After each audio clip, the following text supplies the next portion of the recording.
Hello everyone, my name is Boye Motilal from Merchant Engineering College Basna.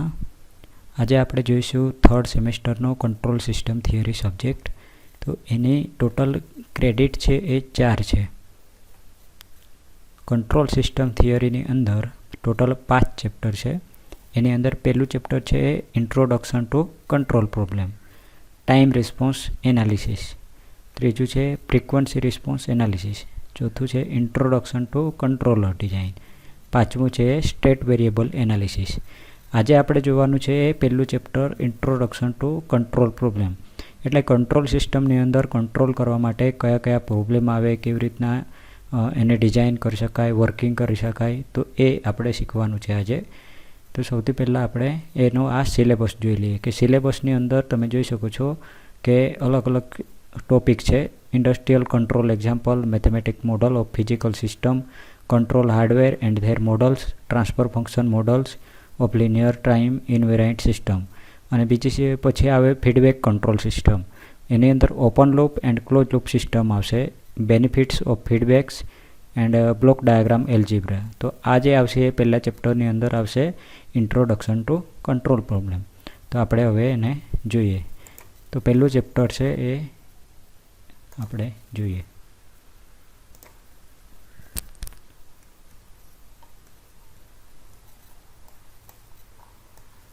સૌથી પહેલાં આપણે એ સમજીએ કે કંટ્રોલ સિસ્ટમ શું છે, કે કંટ્રોલ સિસ્ટમમાં આપણે કેવી રીતના વર્કિંગ કરાવી શકાય અને એની ડિઝાઇન અને કંટ્રોલ સિસ્ટમનું મહત્ત્વ શું હોય, તો એ આપણે સમજવાની કોશિશ કરીએ.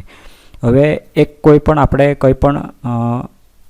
કોઈ પણ વસ્તુનું આપણે ડિઝાઇન કરવાનું હોય તો આપણને સૌથી પહેલાં એક ઇનપુટ સિગ્નલ જરૂરી છે. તો આપણે કોઈ પણ ઇનપુટ સિગ્નલ આપીએ અને આપણને કંઈક આઉટપુટ જોઈતું હોય, તો વચ્ચે આ ઇનપુટ છે એનું કન્વર્ઝન કરી અને આપણને જે જોઈતું છે આઉટપુટ એમાં ફેરવવા માટે અહીંયા કંટ્રોલ સિસ્ટમ લગાવવામાં આવે. એટલે મતલબમાં એવી સિસ્ટમ કે જે આપણને અહીંયાથી ઇનપુટ અલગ છે પણ આપણને જોઈતું અલગ છે, તો એ આપણને અહીંયા મળી શકે. એક્ઝામ્પલ તરીકે અહીંયા ફેન છે, આપણને ફેન છે એ ફરવો જોઈએ, પણ કયા આધારે? તો કે આપણે ઇનપુટમાં વોલ્ટેજ આપતા છે, પણ અહીંયા એક રેગ્યુલેટર છે કે જેના આધારે કંટ્રોલ સિસ્ટમ અહીંયાથી વર્કિંગ કરશે. કંટ્રોલ સિસ્ટમ શું કરશે કે એને કંટ્રોલિંગ કરશે અને એ પછી ફેનનું આપણને સ્પીડમાં એ કન્વર્ઝન કરી આપશે. તો એ બેઝિક સિસ્ટમ છે કે કંટ્રોલ સિસ્ટમ માટે. તો આપણે કંટ્રોલ સિસ્ટમની ડેફિનેશન જોઈ લઈએ. Control system is A arrangement or combination. આ એક કોમ્બિનેશન અથવા એક એરેન્જમેન્ટ છે કે combination of various physical components, કે આની અંદર અલગ અલગ પ્રકારના ફિઝિકલ કોમ્પોનન્ટ્સ હોઈ શકે અથવા તો એક સબ સિસ્ટમ પણ હોઈ શકે. પણ એ કેવી રીતના એક connected in such a manner so as attain certain objective, કે એવી રીતના એ કનેક્ટિંગ હશે કે એક ઓબ્જેક્ટિવ તરીકે એ વર્કિંગ કરશે. એક્ઝામ્પલ તરીકે મેં તમને કીધું કે ફેન છે એના માટે એક રેગ્યુલેટર આવે. તો રેગ્યુલેટરમાં કેવું થશે કે ઇનપુટ અહીંયાથી જશે અને અહીંયાથી રેગ્યુલેટર છે એ વોલ્ટેજનું કંટ્રોલિંગ કરશે. કંટ્રોલિંગ કરે અને આપણને આઉટપુટમાં સ્પીડમાં વેરી કરી આપશે, ચેન્જેબલ થશે. તો thus a system a input and output associated with it, કે આપણે જેવું ઇનપુટ આપીએ અહીંયાથી ચેન્જેબલ, અહીંયાથી ઇનપુટ આપણને વોલ્ટેજ જતો હશે, પણ અહીંયા આપણે જેવું ચેન્જ કરીએ એવું આપણને આઉટપુટમાં એ ફેરફાર જોવા મળશે. બીજા એની અંદર આપણે ઇમ્પોર્ટન્ટ ટર્મ્સ જોઈએ તો ઇનપુટ છે તો the excitation or simulation applied to a system an external source in order to produce an output is called input signal. કે આપણું એક ઇનપુટ સિગ્નલ એટલે શું કે અહીંયાથી આપણે કંઈ પણ વસ્તુનું એક્સાઇટેશન અથવા સિમ્યુલેશન એપ્લાઇડ, કે આપણે કંઈક એપ્લાય કરતા છે અથવા સિગ્નલ આપતા છે અથવા કંઈક એક્સાઇટેશન આપતા છે. તો અહીંયા આપણે એક્ઝામ્પલ તરીકે લીધું છે કે 230 વોલ્ટ એસી, તો આ વોલ્ટેજ છે, એસી સિગ્નલનો એ વોલ્ટેજ છે, તો એવું આપણે એક ઇનપુટ આપતા છે. અને અહીંયા બલ્બ છે, તો બલ્બ શું કરશે કે એનું કન્વર્ઝન કરીને આપણને આઉટપુટમાં લાઇટના સિગ્નલ દ્વારા આપશે. તો આઉટપુટ એટલે શું કે the actual signal obtained from a system is called output response. એટલે આપણને જે લાસ્ટમાં આપણે શું મેળવ્યું કે અહીંયાથી ઇનપુટ કંઈક અલગ આપ્યું હતું, પણ આપણને લાસ્ટમાં આઉટપુટ અલગ સિગ્નલમાં મળ્યું, એટલે કે એકચ્યુઅલ સિગ્નલ આ જે આપણે મેળવ્યું, મતલબમાં ઇનપુટ અલગ હતું અને આપણને આઉટપુટમાં એ ચેન્જેબલ મળ્યું, તો એ આપણું આઉટપુટ થયું. અને કંટ્રોલ એટલે શું? તો કે it means to regulate, direct or command a system so that the desired objective attain, કે કોઈક ઓબ્જેક્ટિવ છે એને આપણે રેગ્યુલેટ કરવાનું છે, અથવા તો ડાયરેક્ટ ઓર કમાન્ડથી ડાયરેક્ટ પણ આપી શકીએ અથવા કમાન્ડ પણ આપી શકીએ, આપણે ઓટોમેટિક પણ આપી શકીએ, પણ મતલબમાં રેગ્યુલેટ કરી અને આપણે અહીંયા આપવાનું છે. તો એ કંટ્રોલ સિસ્ટમ થશે, કંટ્રોલિંગ થશે. હવે કંટ્રોલ એક્શન એટલે આપણે આ કઈ એક્શન દ્વારા કે મતલબમાં એનું આપણે એના પર એપ્લાય કરતા હોય. તો control action is that quantity responsible for activating a system a produce to the output, કે આ આઉટપુટ મેળવવા માટે આપણે શું એના પર ક્વોન્ટિટી રિસ્પોન્સિબલ કે કઈ ક્વોન્ટિટી રિસ્પોન્સિબલ થઈ અને એના કારણે એ એક્ટિવેટ થયું કે કંટ્રોલ એક્શન છે. હવે plant, the plant is A portion of the control system which is Bing controlled, કે એક એવી કોઈક વસ્તુ, એક્ઝામ્પલ તરીકે આ બલ્બ લઈએ અથવા તો આ આપણે કોઈક પ્લાન્ટ હોય તો એ the plant is portion of the control system which being control, કે આપણે શાને કંટ્રોલ કરતા છે. બરાબર, આ એક ભાગ છે. તો આપણે ઇનપુટ આવ્યું પછી આપણે એવી એરેન્જમેન્ટ કર્યું કે જેના આધારે એ કંટ્રોલિંગ થઈ અને આઉટપુટને એ ઇફેક્ટ કરશે. તો એને આપણે પ્રોસેસ પણ કહી શકીએ. આ એક છે disturbance. Disturbance is basically A signal which unfavorably effect of the output and thereby reduce the accuracy of the system. એટલે આપણી જે એક્યુરેસી, આમાં આપણને આ કોઈ આઉટપુટ છે, આપણે કંટ્રોલિંગ કર્યું, ઇનપુટ આપ્યું, તો આની અંદર આપણને આઉટપુટ મેળવવાનું હતું એ મળ્યું છે, પણ આપણને આની અંદર થોડાક ડિસ્ટર્બન્સ જોવા મળે.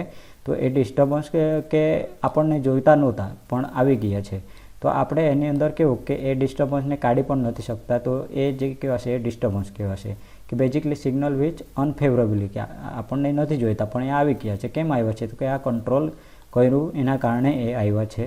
તો એ એક્યુરેસીનું રિડક્શન કરી દેશે, થોડુંક એક્યુરેસી છે એ ઘટાડી દેશે. હવે મેઇન કંટ્રોલ સિસ્ટમમાં બે સિસ્ટમ આવે, કે એક ઓપન લૂપ સિસ્ટમ આવે અને એક ક્લોઝ લૂપ સિસ્ટમ આવે. તો આપણે એને જોવાની કોશિશ કરશું કે ઓપન લૂપ સિસ્ટમ કેવી રીતના હોય અને ક્લોઝ લૂપ સિસ્ટમ કેવી હોય. તો સિમ્પલ કે open loop system is one which does not automatically correct the change in output by adjusting the input signal. એટલે આપણે કોઈક ઇનપુટ સિગ્નલ આપતા છે તો આપણે એને એડજસ્ટ નહીં કરી શકીએ. મતલબમાં એકવાર અપાઈ ગયું પછી કંટ્રોલિંગ થઈ અને સીધું પ્લાન્ટને મળે અને આઉટપુટમાં જતું રહે. આ એક કંટ્રોલર છે અને આ એક કોઈક આપણું ડિવાઇસ છે. તો ઇનપુટ સિગ્નલ છે એ કંટ્રોલર પાસે જશે અને પછી એ પ્લાન્ટને મળશે અને પછી એ સીધું આપણને આઉટપુટમાં મળશે. તો આપણે એને એડજસ્ટ નહીં કરી શકીએ, મતલબમાં ઓટોમેટિકલી કરેક્ટ આપણે એને નહીં કરી શકીએ. એ આપણે do is not automatically correct the change in output by adjusting the input signal. આપણે ઇનપુટ સિગ્નલ આપીએ અને પછી ફરીથી આપણે એને ચેન્જ નથી કરી શકતા, તો ડાયરેક્ટલી એને ઇનપુટ છે એ મળી જશે. A system in which the control action is totally independent of the output of the system is called open loop system. એટલે આ આઉટપુટ છે control action, a system in which the control action is totally independent of the output of the system. કે આ જે system છે totally independent છે, કે output પર આપણને એ વસ્તુ છે એ ડિપેન્ડ કરતી નથી, કે ટોટલી એક્શન છે આ અલગ છે અને આ આઉટપુટ પર ડિપેન્ડ કરતી નથી, જેના કારણે આપણને એ જે કહેવાય છે એ ઓપન લૂપ સિસ્ટમ કહેવાય છે.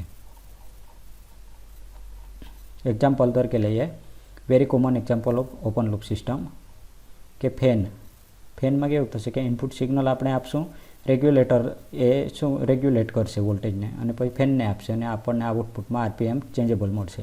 કે જેવું આપણે અહીંયાથી ઇનપુટ આપીએ એ ઇનપુટ તો સેમ છે, પણ આપણે રેગ્યુલેટરમાં જેવું ચેન્જ કરીએ, વોલ્ટેજ વધારો કરીએ, વોલ્ટેજ ઘટાડો કરીએ, એના કારણે ફેનની સ્પીડ છે વધે અને ઘટે. તો એનું આઉટપુટ આપણને સ્પીડમાં મળશે કે આરપીએમ વધશે કાં તો આરપીએમ ઘટશે. જો આમાં કેવું છે કે આપણે આ જે સ્પીડ છે એ ઇનપુટને ફરીથી આપણે નથી આપતા, કે આ મને નથી જોઈતી એ ફરીથી આપણે ઇનપુટને આપતા નથી. જે રેગ્યુલેટ થઈ એ આ ફેનને લઈ લે છે અને પછી આગળ નેક્સ્ટ વધે છે. એ આરપીએમમાં વધારો અને ઘટાડો થઈ શકે. બરાબર. ઓપન લૂપ સિસ્ટમના એક્ઝામ્પલ જોઈ લઈએ અલગ અલગ. ઇલેક્ટ્રિકલ હેન્ડ ડ્રાયર કે ઇલેક્ટ્રિકલ હેન્ડ ડ્રાયર છે. An electrical hand dryer send a gust of hot air when wet hands are taken near it. The input wet hand in output is dry hand. The process is generated by air. આ જે અલગ અલગ પ્રકારના device છે એનું પોતાનું working છે, simple working છે. ઇલેક્ટ્રિકલ હેન્ડ ડ્રાયરનો ઓટોમેટિક વોશિંગ મશીન છે, તો એમાં જેવું આપણે ઇનપુટ આપીએ એવું જેવું ઇનપુટ આપણે જોઈતું હોય એ અલગ અલગ, કે આપણને એમાં એકવાર ઇનપુટ નાખી દઈએ તો એ જે કપડાં છે એને આપણને એ ધોઈને આપી દેશે. તો એમાં કેવું છે કે જેવું આપણને જોઈતું હોય એ પછી એ ઓટોમેટિક એ કરવા લાગી જાય. તો આપણે એને કમાન્ડ આપવું પડે. એકવાર કમાન્ડ આપી દીધા પછી એવું એ કહેતું નથી કે આ નહીં ચાલે, આ નહીં ચાલે, પણ એ લઈ જ લેશે અને આપણને ક્લીન છે એ કપડાં કરીને આપી દેશે, તો વોશ થઈ જશે. બ્રેડ ટોસ્ટર એક એક્ઝામ્પલ છે એનું, કે toaster simply heat and bread the some time. This time is determined A soft and hard toast and calibrated. This control action is nothing to do with status of the toast and start the stop after the fixed time. Hence it is a open loop system. કે આપણે એને bread toaster ગરમ કરવા મૂક્યું હોય તો એ ગરમ થયા પછી એની જ્યારે એની ટાઈમ લિમિટ પૂરી થઈ જાય તો એ ઓટોમેટિક પછી એ જે ટાઈમ આપણે ફિક્સ કરેલું છે એટલાક ટાઈમમાં એ બંધ થઈ જશે. પછી example 4, automatic coffee milk server, કે ready to coffee is prepared by fixed proportion of integrated and simply toaster. કે જે આપણું ઓટોમેટિક કોફી મિલ્ક સર્વર છે તો એના આધારે પણ આપણે કરી શકીએ.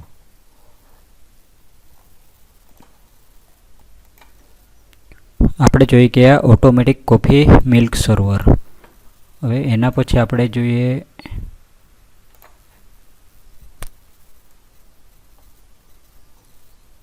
Advantages of open loop system. કે ઓપન લૂપ સિસ્ટમ છે એના આપણને ફાયદા શું શું મળે તો એ આપણે જોવાનું છે, કે આપણને ફાયદા એની અંદર કયા કયા આવી શકે. કે આપણે ઓપન લૂપ સિસ્ટમ છે એનો યુઝ કરીએ તો આપણને કયા કયા એ ફાયદા થઈ શકે, તો એ આપણે અત્યારે જોવાનું છે કે આપણને ઓપન લૂપ સિસ્ટમના એડવાન્ટેજીસ છે એ કયા કયા અને ડિસએડવાન્ટેજીસ કયા કયા છે એ આપણે જોવાનું છે.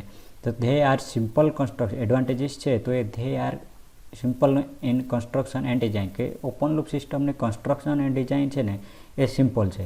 ધે આર ઇકોનોમિક, એટલે આપણને જે છે એ ઇકોનોમિક એટલે એટલું કોસ્ટમાં વધારે નથી થતું અને સારામાં સારું એનું થતું છે. ડિઝાઇન, કન્સ્ટ્રક્શન અને ડિઝાઇન સારું હોય તો સિમ્પલ હોય તો એનું ઇકોનોમિક થાય.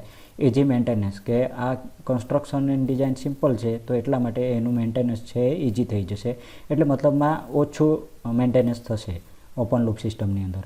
Not much problem in stability, કે સ્ટેબિલિટી છે એ પણ એટલો મોટો પ્રોબ્લેમ નહીં આવશે, સ્ટેબલ રહેશે સિસ્ટમ છે.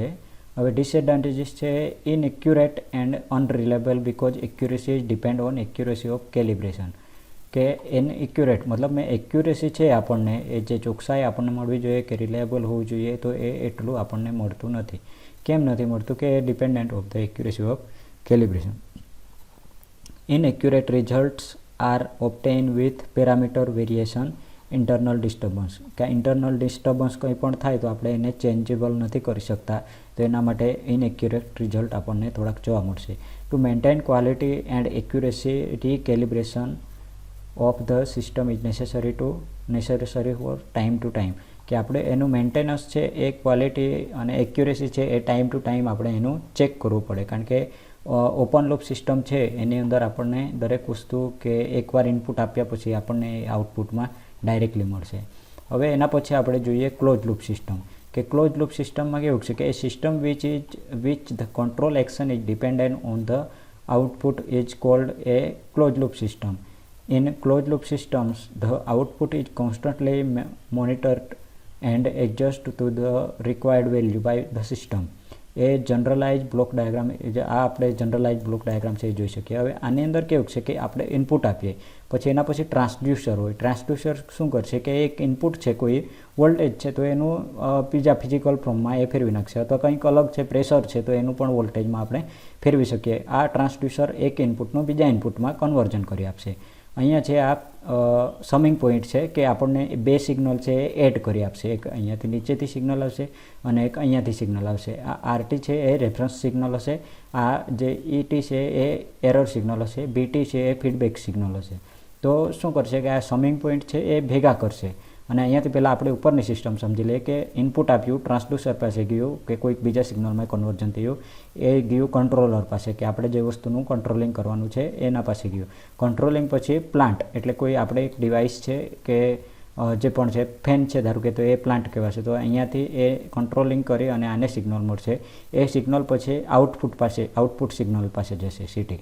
પણ આની અંદર એ ચેક કરવામાં આવે કે અહીંયાથી આ જે સિગ્નલ મળ્યા એ અહીંયાથી ફરીથી એ સેન્સિંગ ડિવાઇસ અથવા ફીડબેક એલિમેન્ટ કહેવાય, એને ફીડબેક પાથ કહેવાય. એટલે અહીંયાથી પાછું રિટર્ન આવશે અને રિટર્ન જઈ અને પછી ફરીથી એ સમિંગ પોઈન્ટ પાસે એને મળશે. તો આપણને એની અંદર કે જે પણ ચેન્જેબલ હશે આ એરર સિગ્નલ આવશે. પછી એના પછી આમાં કેવું થશે, રેફરન્સ સિગ્નલ અને ફીડબેક સિગ્નલ છે એ ચેક થશે અને પછી એમાં કેટલું ફરક પડતો છે તો એ એરર સિગ્નલ કહેવાશે, ડિસ્ટર્બન્સ કહેવાશે. તો એ આપણને ચેન્જ કરી અને ફરીથી આપણે એ જે અહીંયા ખોટું આવેલું છે અથવા જે ચેન્જેબલ આવ્યું છે, ચેન્જ આવ્યું છે, તો આઉટપુટ સિગ્નલ આમાં આપણે બદલવાનું છે. તો એ અહીંયાથી એ ફીડબેક સિગ્નલ દ્વારા આપણે એને ચેન્જ કરી શકીએ. તો મતલબમાં આઉટપુટને આપણે અહીંયા એડજસ્ટ કરી શકીએ. જે ઓપન લૂપ સિસ્ટમમાં આપણે નહીં કરી શકતા હતા તે આપણે હવે ક્લોઝ લૂપ સિસ્ટમમાં આપણે કરી શકીએ. તો અલગ અલગ એના આપણે જે ટર્મ હતા એ આપણે જોઈ ગયા. આરટી હતું એ રિફરન્સ ઇનપુટ હતું, ઈટી હતું એ એરર સિગ્નલ હતું, બીટી હતું એ ફીડબેક સિગ્નલ હતું, સીટી છે એ કંટ્રોલ આઉટપુટ સિગ્નલ છે. The main difference between closed loop and open loop system is that closed loop system there is a constant comparison between the output and the reference input. કે comparison કરવામાં આવે જે આપણને open loop સિસ્ટમમાં જોવા મળશે નહીં. જ્યારે ક્લોઝ લૂપમાં આપણને એક કમ્પેરિઝન કરવાનું હોય કે જેથી કરીને એક સિગ્નલ છે એ બીજું સિગ્નલને ચેક કરે અને પછી આપણને એરર આપે કે આ આટલી એરર છે એને સુધારી શકીએ આપણે. A common example of closed loop system is air conditioner unit. Air conditioner unit, in case AC we adjust temperature to a particular value, say 24 અંશ સેલ્સિયસ ડિગ્રી કે 24 સેલ્સિયસે આપણે એસીને એડજસ્ટ કર્યું છે.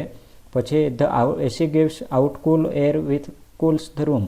As soon as temperature of the rooms drop below 24 અંશ Celsius, shut off the compressor to the temperature of the room rise above 24 અંશ Celsius. કે આપણે એને સેટ કરેલું છે કે 24 અંશ સેલ્સિયસથી એ વધવું પણ નહીં જોઈએ અને ઘટવું પણ નહીં જોઈએ. તો જેવું એ વધશે ઘટશે તો એ કમ્પ્રેસર બંધ થઈ જશે અને વધશે તો એ ચાલુ થઈ જશે. કે જેવી રીતના આપણને જે જોઈતું હોય કે એ મેન્ટેન રાખશે કે 24 અંશ સેલ્સિયસ આપણો રૂમ ટેમ્પરેચર હોવો જોઈએ તો એ આપણને મેન્ટેન કરી આપશે, એ ફિક્સ કરી આપશે આપણને ટેમ્પરેચર કે room this section ensure the temperature of the room is maintained at fixed temperature. કે એ ફિક્સ ટેમ્પરેચર પર રાખવાની કોશિશ કરશે કે જેથી કરીને વધે પણ નહીં અને ઘટે પણ નહીં. ટેમ્પરેચર છે એ 24 અંશ સેલ્સિયસ જોઈતું છે આપણને રૂમમાં તો એ 24 કરી આપશે. એ કયા આધારે થશે કે આપણને એક ઇનપુટ આપ્યું પછી એ કંટ્રોલિંગ થશે અને આઉટપુટમાં આપણને ઠંડુ પવન આવશે. પણ એમાં કેવું છે કે 24 અંશ સેલ્સિયસ આપણે સેટ કર્યું તો એ જો નથી થતું તો ફરીથી એ ફીડબેક સિગ્નલ જશે અને કહેશે કે આટલું 1 અંશ સેલ્સિયસ ઘટતું છે. તો એ 1 અંશ સેલ્સિયસ ઘટાડવા માટે આપણને કેટલું હજુ ચલાવવું પડશે. તો એ પછી એના એડજસ્ટ થાય, જેવું 24 થાય એવું એ તમારું કમ્પ્રેસર છે બંધ થઈ જશે. તો આ ક્લોઝ લૂપ સિસ્ટમનો મેઇન ફાયદો છે. હવે એવા ક્લોઝ લૂપ સિસ્ટમના અલગ અલગ બીજા એક્ઝામ્પલ જોઈએ કે આપણું ઓટોમેટિક ઇલેક્ટ્રિકલ આયરન છે કે આપણે ક્લોથ સિલેક્શન ને ટેમ્પરેચર રિમેઇન સ્પેસિફાઈડ રેન્જ કે અલગ અલગ હવે તો ઇલેક્ટ્રિકલ આયરન છે એ રેગ્યુલેટ કરે અને ટેમ્પરેચર ઓફ આયરન સચ કે આપણે જેવું આપણને કપડું હોય એવું આપણે ટેમ્પરેચર ફિક્સ કરીએ અને આપણે એને ગરમ કરીએ અને સારી જે ઇલેક્ટ્રિકલ આયરન છે એના દ્વારા કપડાં આપણે કરી શકીએ. આપણે એ મેઇન જોઈએ કે ઓટોમેટિક ઇલેક્ટ્રિકલ આયરન છે કેવી રીતના વર્કિંગ કરશે. કે એક ડિઝાયર ટેમ્પરેચર છે આપણા પાસે, કોઈ એક ટેમ્પરેચર છે એ અહીંયાથી સ્વિચ પાસે ગયું, એ હીટર પાસે ગયું અને હીટર ગરમ થયું અને પછી એ પ્લાન્ટ એટલે કે તમારું જે કામ કરવાનું છે ત્યાં જતું રહ્યું અને પછી અહીંયાથી એકચ્યુઅલ આઉટપુટ ઓફ ટેમ્પરેચર કે એ જોવામાં આવે કે એટલું છે અને થર્મોસ્ટેટ મૂકવામાં આવેલું છે કે જેવું ગરમ વધારે થઈ જશે તો એવું આ અહીંયાથી સિગ્નલ આપશે અને અહીંયાથી બંધ કરી દેશે સ્વિચને કે જેથી કરીને આપણું જે છે આ અહીંયા આઉટપુટ છે એ ટેમ્પરેચર છે એ વધી ના જાય. તો એટલા માટે આપણે અહીંયા આરટીએલ કરીને થર્મોકપલ કરીને અથવા આરટીએ મૂકી શકીએ અથવા થર્મોકપલ મૂકી શકીએ અથવા થર્મોસ્ટેટ મૂકી શકીએ. તો અહીંયા આપણને કેટલું વધારે ગરમ થઈ જશે તો જેવું આપણને સિગ્નલ આપી દેશે અને સ્વિચ બંધ થઈ જશે તો આપણા કપડાને કશું થશે નહીં. વોલ્ટેજ સ્ટેબિલાઇઝર કે વોલ્ટેજ આપણને ખબર છે કે અલગ અલગ આપણને જરૂર પડે તો single phase electrical supply is usually expected to be a 230 volt. However variation from 200 થી 250 ની વચ્ચે are common. Voltage being low in day and high in night.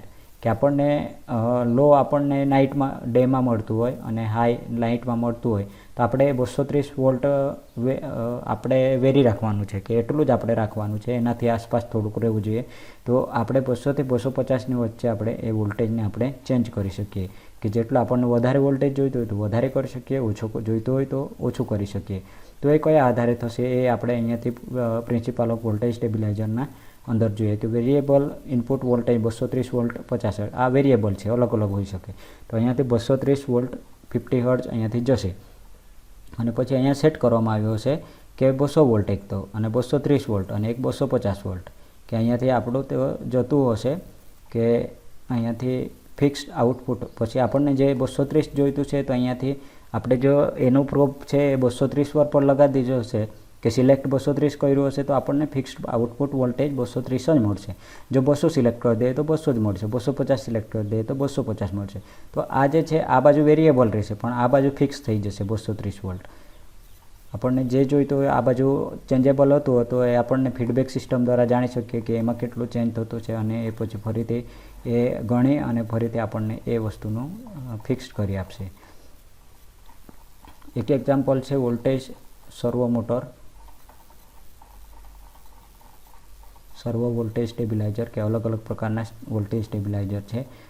ત્રીજો એક્ઝામ્પલ છે DC motor speed control by tacho feedback કે આ ટેકો feedback છે, ટેકો જનરેટર હોય માપવામાં આવે અને અહીંયાથી માપી અને ફીડબેક આપવામાં આવે અને ગેઇન એડજસ્ટ કરી અને અહીંયાથી રેફરન્સ ઇનપુટ સાથે કમ્પેરિઝન કરવામાં આવે અને ફરીથી કંટ્રોલિંગ કરવામાં આવે કે કેટલું વધ્યું અને કેટલું એના અંદર ચેન્જેબલ આવ્યું. આપણને જોઈતું આટલું હતું અને એમાં ચેન્જ આવ્યું આટલું તો આપણે એને કંટ્રોલર દ્વારા એ થાઇરિસ્ટર બ્રિજની મદદથી આપણે એ વોલ્ટેજ ટુ મોટર કે મોટરને આપણે અહીંયાથી કંટ્રોલિંગ કરી શકીએ.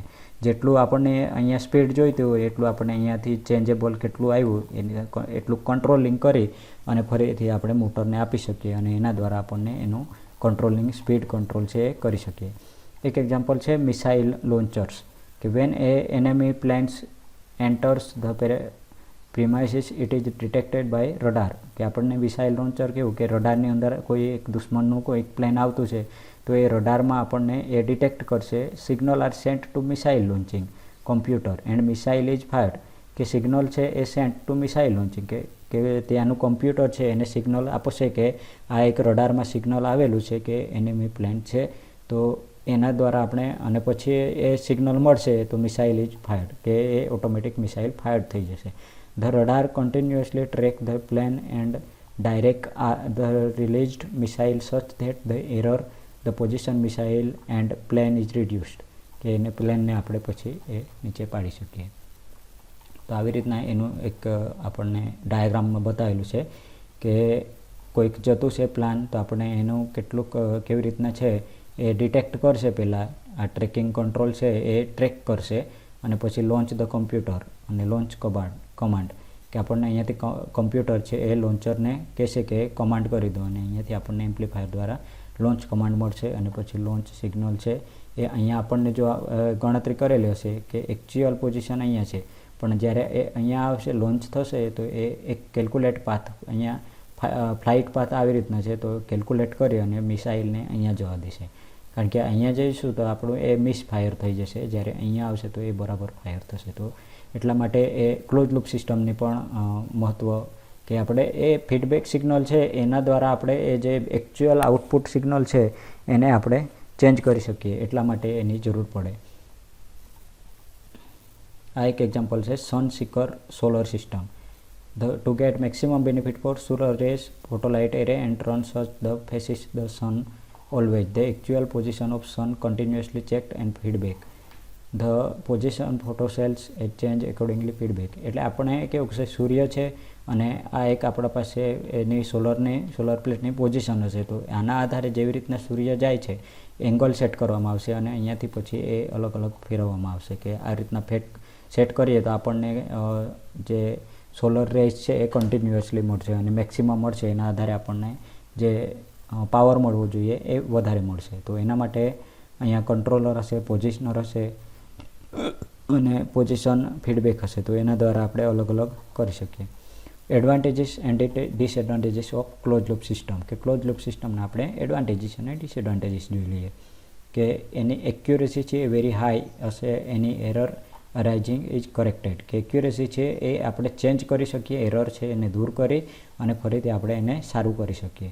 It senses changes in output due to environmental or parametric changes, internal disturbance etcetera and correct the same, કે આ બધું આપણે આઉટપુટની અંદર ચેન્જ કરી શકીએ. Reduced effect of non linearity, કે નોન લિનિયારિટી ઇફેક્ટ છે એને આપણે રિડ્યુસ કરી શકીએ. હાઈ બેન્ડવિડ્થ, ફેસિલિટાઇઝેશન ઓટોમેશન, કે એ ઓટોમેટિક આપણે એ વસ્તુને કરી શકીએ.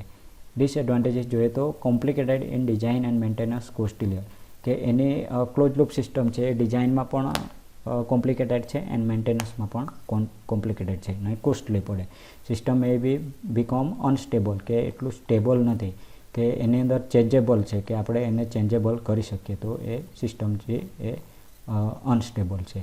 તો આપણે આજે જોઈ ગયા એક તો ઓપન કંટ્રોલ સિસ્ટમમાં શું આવે અને કેવી રીતના એ વર્કિંગ કરે, અને આપણે એની અંદર બે પાર્ટ જોઈ ગયા, કે ઓપન લૂપ સિસ્ટમ અને close loop system. Open loop સિસ્ટમના આપણે એક્ઝામ્પલ જોઈ ગયા, એના એડવાન્ટેજીસ ડિસએડવાન્ટેજીસ જોઈ ગયા, ક્લોઝ લૂપ સિસ્ટમ કેવી રીતના આવે વર્કિંગ કરે અને એના એક્ઝામ્પલ જોયા, અને પછી આપણે એની અંદર કે એના એડવાન્ટેજીસ અને ડિસએડવાન્ટેજીસ જોયા.